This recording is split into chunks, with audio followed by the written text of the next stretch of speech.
અને અમદાવાદની ખ્યાતિ હોસ્પિટલનો વધુ એક કાંડ સામે આવ્યો છે। સંદેશ ન્યૂઝ પાસે આવી છે વધુ એક કાંડની માહિતી।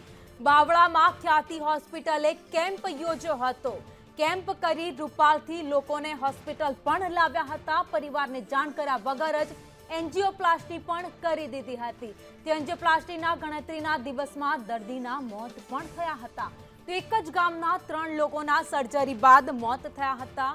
હોસ્પિટલે આયુષ્યમાન કાર્ડ માટે પણ પૈસા પડાવ્યા હતા। તો તાત્કાલિક આયુષ્યમાન કાર્ડ કઢાવવા માટે 5000 પણ દર્દી પાસેથી લીધા હોવાનો આખો કાંડ સામે આવ્યો છે। એક બે નહીં પરંતુ અત્યાર સુધીમાં ખ્યાતિ હોસ્પિટલનો આ ચોથો કાંડ છે જે સામે આવ્યો છે। 2022, 2023 અને 2024ના 2 કાંડ જે અત્યારે સામે આવ્યા છે। અમદાવાદની ખ્યાતિ હોસ્પિટલનું વધુ એક કાંડ સામે આવ્યું છે। અમદાવાદના બાવળાના પાસે આવેલા જે રૂપાલ ગામ છે તેની અંદર પણ 1 વર્ષ પહેલા આ જ સ્ટ્રેટેજી સાથે ખ્યાતિ હોસ્પિટલ દ્વારા કેમ્પ કરવામાં આવ્યો। લોકોને ભ્રમિત કરવામાં આવ્યા, ફ્રીમાં સારવાર આપવાનું કહ્યું। સારવારની સાથે ત્યારબાદ તેમને જે બસ ભરીને હોસ્પિટલ લઈ જવામાં આવ્યા અને એ જ રીતની જે આખી સ્ટ્રેટેજી અપનાવી કે આયુષ્માન કાર્ડ જમા કરી લીધા અને ત્યારબાદ તરત જ લોકોને સ્ટેન્ડ મૂકી દીધા।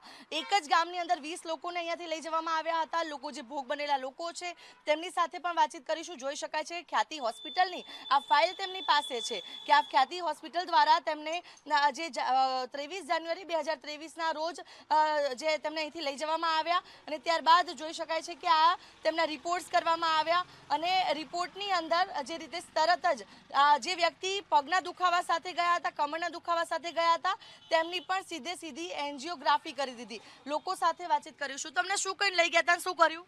અમને બેન સાહેબ કમરનો દુખાવો હતો અને એન્જિયોગ્રાફી કર્યું અને મારા પપ્પાને સ્ટેન્ડ મૂક્યા।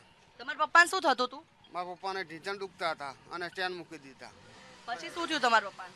પછી એક્સપાયર થઈ ગયા છે। કઈ રીતે આખું આ ખ્યાતિ હોસ્પિટલ દ્વારા ક્યારે આયા, શું કહીને લઈ ગયા અને કઈ રીતે લોકોને ઝપેટામાં લીધા? એટલે મારું નામ આરીફભાઈ છે। મારી મમ્મીને પગમાં દુખાવો હતો। દુખાવો કરીને અમે દવાખાને લઈને ગયા। દવાખાને લઈને ગયા ને પછી અમને કીધું કે તમારા મમ્મીને સ્ટેન્ડ મૂકવું પડે। સ્ટેન્ડ મૂક્યા પછી અમારા 2500 રૂપિયા ભરાવા કીધા અને અમારું મા કાર્ડ જે હતું એ બી જમા કરવામાં આવ્યું। પછી પાછું આપીને કે પછી તમારે પાછું આવવું પડશે કે તમે પાછા ગયા તો કે તમારે બાયપાસ કરાવવું પડશે એવું। તો અમે પછી ઘરે આવતા રહ્યા લેવામાં પછી અને એક્સપાયર થઈ ગયા એવું બધું થયું મેં। આ ખ્યાતિ હોસ્પિટલ વાળાએ તમારા ગામમાં પણ કેમ્પ કર્યો, તમારા ગામમાં પરથી લોકોને લઈ ગયા, કઈ રીતે આ લોકોએ આખું નાટક કેવી રીતે સર્જ્યું હતું? એ લોકો અહીંયા આગળ મોટી વાતો કરીને બધાને લઈ ગયા અહીંથી ગાડીની અંદર અને ત્યાં લઈ જઈને અન્ય દર્દ હોય પણ એની અંદર એ લોકોએ ડાયરેક્ટ બલૂન મૂકી દીધા। એમાં અમારે આ ભાઈ રહ્યા એના પપ્પા એક્સપર્ટ બી થઈ ગયેલા છે એની અંદર, ટૂંક સમયમાં જ એક્સપર્ટ થઈ ગયા હતા। નહીંતર એ શું કહેશો, કેટલા દિવસ સારવાર આપીને ભાઈ કેટલા દિવસમાં? 2-3 દિવસ 2-3 દાડા। તો તમે ડોક્ટરને કીધું શું કર્યું, કેમ સર્જરી કેવી કર્યું ને અમે ભોળા માણસો આ લોકો તમારી સાથે પણ એવી જ ઘટના સર્જાઈ ને કે દવાખાને લઈ ગયા સીધા સ્ટેન્ડ મૂકી દીધા, કઈ રીતના આખી ઘટના? મારા સાસુ સસરાને અહીંયા રૂપાલથી ડાયરેક્ટ ખ્યાતિ હોસ્પિટલ લઈ ગયા। ત્યાં તેમને કીધું કે 2-3 સ્ટેન્ડ મૂકવા પડશે, બ્લોક નળી છે, રૂબરૂ ત્યાં હતો। તેમને સારવાર આપી, 2-3 દિવસ રાખ્યા, પછી ડિસ્ચાર્જ કર્યા। ત્યારબાદ 2-3 દિવસમાં મારા સાસુ એક્સપાયર થઈ ગયા અને થોડોક ટાઈમ રહીને 1-2 મહિના રહીને પાછા મારા સસરા પણ એક્સપાયર થઈ ગયા। આમાં મારા સાસુ સસરા 2-3 મહિનાની અંદર બંને માણસ જતા રહ્યા હતા। બિલકુલ, તો જે રીતે આખી ખ્યાતિ હોસ્પિટલ દ્વારા જે મોડેસ ઓપરેન્ડી છે તે પ્રકારનો જો તેમનો ઉપયોગ કરવામાં આવ્યો અને પણ લોકો સાથે વાતચીત કરીશું। બા, તમને લઈ ગયા હતા ને? હા બેન, મને લઈ ગયા હતા તમને મને કે તમને ઓપરેશન કરવાનું છે। મેં કીધું મારું ઓપરેશન તમારી પાસે મા કાર્ડ હતું? હા, મા કાર્ડ હતું। પછી મારું મા કાર્ડ એમને રજૂ કરી લીધું। પછી આ 9-11 વાગ્યા ને પછી એમને મા કાર્ડ આલ્યું। મેં કીધું મારે ઓપરેશન નથી કરવું। પછી કે હું તમારા છોકરાને ગાડી લઈને બોલાવું કે તમને ઓપરેશન કરવાનું, તમારું મા કાર્ડ જ નહોતા આપતા। પણ મેં મારે તમારા જોડે કેટલા લોકોને લઈ ગયા હતા? અમારા જોડે અમે 10-12 આખી ગાડી જ ભરેલી હતી।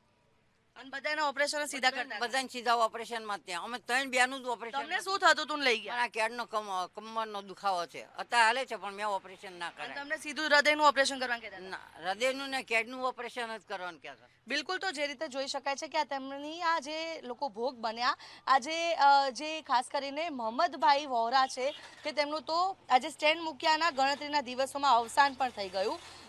જે મોડસ ઓપરેન્ડી છે કે 80% જેટલી નળીઓનું બ્લોકેજ બતાવવું તે જ અહીંયા અપનાવવામાં આવી છે. 3 જેટલી નળીઓ છે કે જેને 80% બ્લોકેજ બતાવવામાં આવ્યું છે. એટલે કે આ બ્લોકેજ બતાવીને લોકોને છેતરવાનો જે કારસ્તાન રચ્યું જોઈ શકાય છે. 80% બ્લોકેજ એક નળીમાં બતાવ્યું છે, બીજામાં પણ 80% બતાવવામાં આવ્યું છે.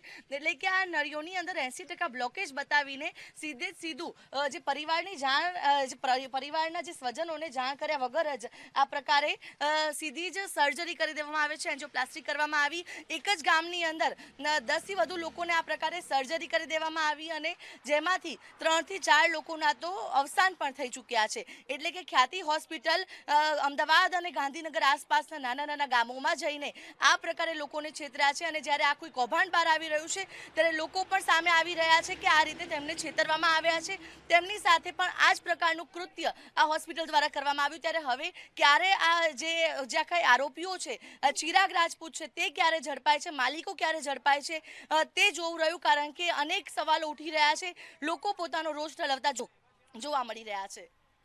કેમેરા પર્સન મનીષ વાણિયા સાથે આયુષી યાજ્ઞિક, સંદેશ ન્યૂઝ, અમદાવાદ.